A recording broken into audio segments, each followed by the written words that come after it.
নমস্কার, তোমাদের সবাইকে স্বাগত জানিয়ে আজকের ক্লাসটি শুরু করছি।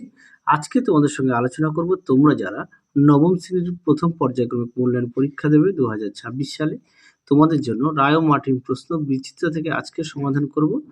নবম শ্রেণীর ইতিহাস বিষয়ে মধ্যশিক্ষা পর্ষদের যে সেটটি দেওয়া আছে তার সমস্ত প্রশ্নের উত্তর সমাধান করে দেখাবো। চলো দেরি না করে মূল বিষয়ে যাওয়া যাক।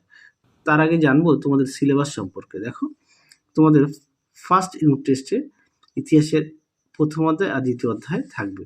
এবার কোন কোন অধ্যায় থেকে কত নাম্বারগুলো থাকবে একটু দেখে নাও তোমরা। চলো এবার আমরা মূল বিষয়ে যাই।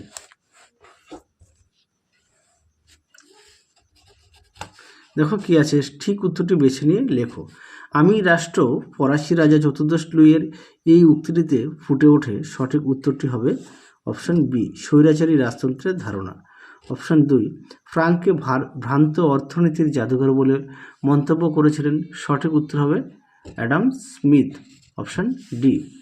3 দেখো, থার্ড এস্টেটের প্রতিনিধিরা দাবি করেছিল, সঠিক উত্তর হবে অপশন সি, মাথাপিছু ভোটাধিকার। থার্ড এস্টেটের মাথাপিছু ভোটাধিকার। 4 দেখো, বাস্তিল দুর্গের পতন হয়েছিল, সঠিক উত্তর হবে 14 জুলাই 1789 সালে, অপশন এ।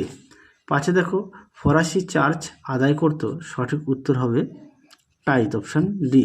6 দেখো, 1804 খ্রিস্টাব্দে ফরাসি সম্রাট ছিলেন, সঠিক উত্তর হবে নেপোলিয়ন বোনাপার্ট, অপশন সি। পরবর্তী দেখো কি আছে, ব্যাংক অফ ফ্রান্স প্রতিষ্ঠা করেছিলেন, উত্তরটা হবে নেপোলিয়ন বোনাপার্ট, অপশন এ। তারপরে দেখো 8 টিলসিটের সন্ধি স্বাক্ষরিত হয়েছিল, সঠিক উত্তরটি হবে অপশন বি, ফ্রান্স ও রাশিয়ার মধ্যে। 9 দাগে দেখো দেওয়া আছে, নেপোলিয়নের মহাদেশীয় অবরোধের মূল লক্ষ্য ছিল, সঠিক উত্তরটি হবে অপশন ডি, ইংল্যান্ড। 10 দেখো, কনফেডারেশন অফ দ্য রাইন গড়ে উঠেছিল 1806 খ্রিস্টাব্দে, অপশন এ। পরবর্তী দেখো কি আছে, বাম স্তম্ভের সঙ্গে ডান স্তম্ভ মিলাও। 1 দাগেরটা হবে সি, 2-এরটা হবে এ, 3-এরটা হবে বি। পরবর্তী দেখো কি আছে, বিভাগ গয়ে নিম্নলিখিত প্রশ্নগুলো উত্তর দাও যার প্রশ্নমান 2। একে আছে, দৈব রাজতন্ত্র বলতে কি বোঝো। দেখো উত্তরটি, দেখো প্রশ্ন উত্তরটি তোমরা ঠিক এখান থেকে এই পর্যন্ত লিখবে, একটু দেখে নাও। পরবর্তী প্রশ্ন দেখো 2 দাগের, জেকোবিন শাসন কি ছিল, উত্তরটা দেখো। তোমরা এই প্রশ্নের উত্তরটি ঠিক এখান থেকে এই পর্যন্ত লিখবে, দেখে নাও, এখান থেকে এই পর্যন্ত লিখবে, এখান থেকে এই পর্যন্ত। পরবর্তী প্রশ্ন দেখো কি আছে, কোড নেপোলিয়ন কি, দেখো প্রশ্নের উত্তর। আর তোমাদের আগের ভিডিওতে সমস্ত বিষয়ে সাজেশান দেওয়া আছে, তোমরা যারা এখনও দেখোনি আমাদের প্লে লিস্টে গেলে সাজেশান পেয়ে যাবে। দেখো প্রশ্নের উত্তর, কোড নেপোলিয়ন, দেখে নাও, তোমরা উত্তরটি ঠিক এখান থেকে এই পর্যন্ত লিখবে, এখান থেকে এই পর্যন্ত লিখবে। পরবর্তী প্রশ্ন দেখো 4 দাগের, কনফেডারেশন অফ দ্য রাইন কেন গঠন করা হয়েছিল, দেখো প্রশ্ন উত্তর। দেখো উত্তরটি এখান থেকে এই পর্যন্ত লিখবে, দেখে নাও। আর অবশ্যই প্রতিটা বিষয়ে পাঠ্য বই খুঁটিয়ে পড়বে, পাঠ্য বইয়ের দিকে অবশ্যই গুরুত্ব দেবে।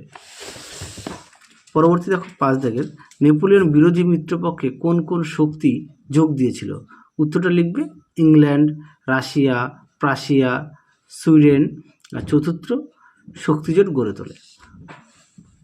চলো পরবর্তী দেখো, এবার আমরা দেখব বিভাগ ঘয়ে। বিভাগ ঘয়ের প্রশ্নমান 4। দেখো একে আছে, বিপ্লব পূর্ববর্তী ফরাসি অর্থনীতি কিভাবে ফরাসি বিপ্লবে ভূমিকা নিয়েছিল, দেখো উত্তর। তোমরা এই উত্তরটা লিখতে পারো, এছাড়া পাঠ্য বইটাও যদি মনে করো একটু দেখে নেবে, যে বইটা একটু দাগ দেওয়া আছে, একটু কষ্ট করে দেখে নিও। মানে এত বেশি পরিমাণে দাগ দিয়েছে, তুমি একটু কষ্ট করে দেখো, পরের পেজগুলো ভালো আছে। পরবর্তী প্রশ্ন দেখো 2 দাগের, ফরাসি বিপ্লবে সাধারণ মানুষের যোগদানের বিষয়ে একটি টিকা লেখো, এই প্রশ্নটি গুরুত্বপূর্ণ, পরীক্ষায় খুব আসে, দেখো উত্তর।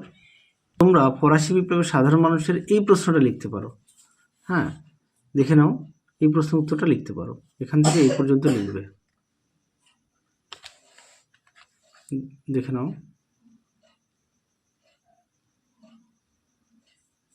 পরবর্তী প্রশ্ন দেখো, 3 মহাদেশীয় অবরোধ কিভাবে নেপোলিয়নের পতনের কারণ হয়েছিল? খুব গুরুত্বপূর্ণ প্রশ্ন।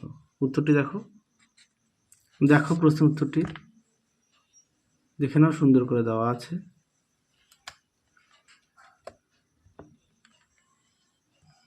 দেখে নাও।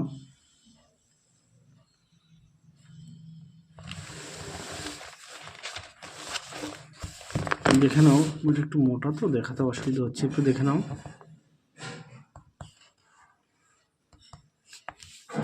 এই পর্যন্ত লিখবে। পরবর্তী দেখো, বিভাগ উময়ের কি আছে, 5-এর 15-16টি বাক্যে যে কোনো একটি প্রশ্নের উত্তর দাও, যার প্রশ্ন মান হচ্ছে 8। একে কি আছে, ফরাসি বিপ্লবে দার্শনিকদের অবদান ছিল বিশেষ গুরুত্বপূর্ণ, মন্তব্যটি যুক্তি সহ আলোচনা করো। উত্তরটি দেখো, প্রশ্ন উত্তর দেখে নাও। উত্তরটি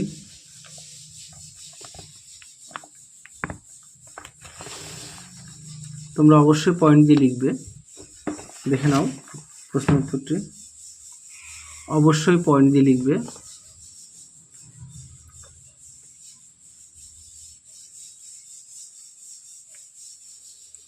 দেখে নাও।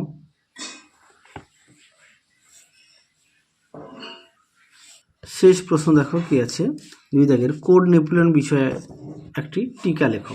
দেখো উত্তর, প্রশ্ন উত্তরটি সুন্দর করে দেওয়া আছে, দেখে নাও। উত্তরের বাকি অংশটুকু দেখো।